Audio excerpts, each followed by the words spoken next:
Les patriarches dont Jean de Montléon, livre 3, chapitre 18. Mort de Jacob et de Joseph. Genèse 50. Après avoir prononcé ces prophéties, Jacob bénit et embrassa chacun de ses enfants. Il leur exprima à nouveau le désir d'être inhumés en terre de Canaan, dans le tombeau d'Abraham à Éphron, là où reposaient déjà les restes de Lia. Il leur fit ces dernières recommandations. Il insista surtout, d'après les traditions des Juifs, sur la nécessité de garder la paix entre eux, de vivre toujours dans la crainte du Seigneur, de conserver le culte du Dieu unique et de fuir l'idolâtrie des Égyptiens. Puis il s'étendit sur son lit, et il alla, dit l'Écriture, rejoindre son peuple, ce qui signifie que son âme descendit dans les limbes retrouver celle des autres patriarches.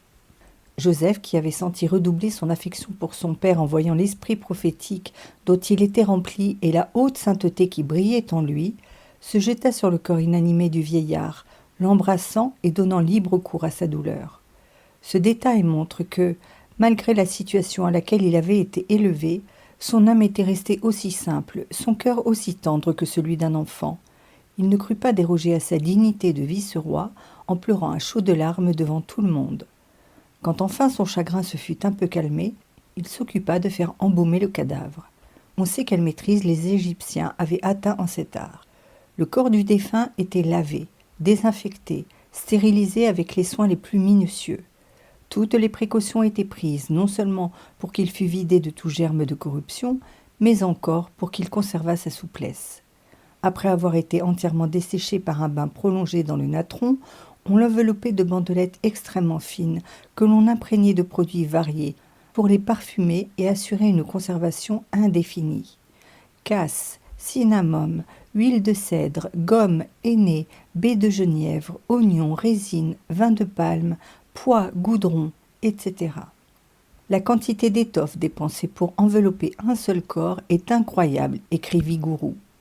M. Mariette a mesuré les bandelettes qui ont servi à envelopper une riche momie. Elles ont une longueur d'environ 5000 mètres. Quand il s'agissait de personnages considérables, on dorait les ongles des pieds et des mains, on couvrait les yeux et la bouche de plaques d'or et le visage lui-même d'un masque d'or. L'ensemble de ces opérations durait plus de 2 mois, et c'est ce qui explique que l'Égypte ait pleuré Jacob, au dire de l'Écriture, pendant 70 jours. L'affection que l'on avait pour Joseph était si vive dans le pays que la population entière s'associa avec éclat à la perte qu'il venait de faire. Non seulement le deuil fut général dans toute l'Égypte pendant 70 jours, mais quand arriva le moment de conduire le défunt à sa dernière demeure, on lui fit les funérailles les plus grandioses qui se puissent imaginer. Un cortège se forma qui ressemblait à l'exode d'un peuple. Tout le personnel de la cour, les grands du royaume, une multitude de chars et de cavaliers, une foule innombrable de petites gens se mirent en marche derrière les 12 fils de Jacob et se dirigèrent avec eux vers la terre de Canaan. On suivit le chemin que devaient parcourir plus tard les Hébreux sous la conduite de Moïse, probablement parce que c'était le plus sûr. En arrivant à la frontière de Palestine, on s'arrêta en un lieu dit l'aire d'Atad, où l'on se livra pendant 7 jours à des manifestations de douleur et de nouvelles cérémonies de deuil. Les gens de l'endroit en reçurent une si vive impression qu'ils appelèrent ce lieu désormais Abel Misraïm, ou le deuil de l'Égypte. Quand ce fut fini, les Égyptiens reprirent le chemin de leur pays, tandis que les Hébreux poursuivaient seuls la route vers la région de Mambré. Ils conduisirent le corps jusqu'à la caverne double qui avait été achetée jadis par Abraham à Éphron le Héthéen et qui contenait déjà avec les restes du père des croyants, ceux d'Isaac, de Sarah, de Rebecca et de Lia. C'est là que depuis lors, la momie de Jacob repose en paix sous la garde des musulmans. Jamais, nous l'avons dit, la tombe n'a été violée. Le jour où il sera permis d'y pénétrer, on y trouvera peut-être des choses passionnément intéressantes. Lorsque les funérailles furent terminées, les fils de Jacob retournèrent en Égypte. Malgré toutes les preuves de pardon, de générosité et de tendresse qu'ils avaient reçues de Joseph, ils craignirent que la disparition de Jacob n'entraînât de sa part un changement d'attitude à leur endroit, et qu'il ne cherchât enfin à se venger de leurs crimes. Se jetant à ses pieds, ils l'adjurèrent au nom de leur père de n'en rien faire et de leur pardonner entièrement. Joseph, en les entendant, se mit à pleurer. Son cœur ressentit une douleur pénétrante de voir qu'il avait été si mal compris. Mais il rassura ses frères avec beaucoup de bonté. « N'ayez pas peur, leur dit-il. Pourquoi vous en voudrais-je? Est-ce que nous pouvons résister à la volonté de Dieu? Vous avez tramé le mal contre moi, mais Dieu a changé cela en bien, afin de m'élever, comme vous le voyez présentement, et de sauver un grand nombre de populations. Ne craignez rien, je pourvoirai à vos besoins et à ceux de vos enfants. » Rassurée, toute la famille se réinstalla à nouveau en Égypte. Joseph vécut encore de longues années, gouvernant toujours le pays avec la même prudence et la même sagesse.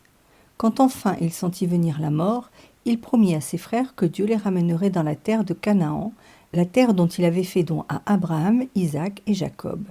Et pour leur garantir la véracité de cette prédiction, il leur demanda de ramener son corps avec eux dans le tombeau de ses pères. Et il mourut, âgé de 110 ans. L'Écriture précise ici son âge, dit saint Jean Chrysostome, pour nous faire connaître le temps durant lequel il gouverna l'Égypte. Il était arrivé dans ce pays à l'âge de 17 ans. À 30 ans, il fut amené devant Pharaon et lui expliqua ses songes. Durant les 24 années qui suivirent, il fut le maître absolu de l'Égypte. Vous voyez qu'il fut largement dédommagé et magnifiquement récompensé de ses peines. En échange de quelques années de servitude et de captivité, il gouverna un royaume 80 ans durant. On lui fit des funérailles magnifiques, et son corps fut d'abord enterré en Égypte, car il n'aurait pas été possible de le soustraire d'emblée à ce peuple qu'il avait gouverné avec tant de sagesse et qui, unanimement, l'aimait comme un père. Mais lorsque les Hébreux, 4 siècles plus tard, quittèrent l'empire des Pharaons pour aller s'établir en Palestine, ils emmenèrent avec eux ses ossements et les déposèrent à Sichem, près du puits de Jacob, dans ce champ que son père lui avait laissé en sus de sa part d'héritage et où il attend depuis lors le jour de la résurrection. Fin du livre 3 et du tome 1 des Patriarches.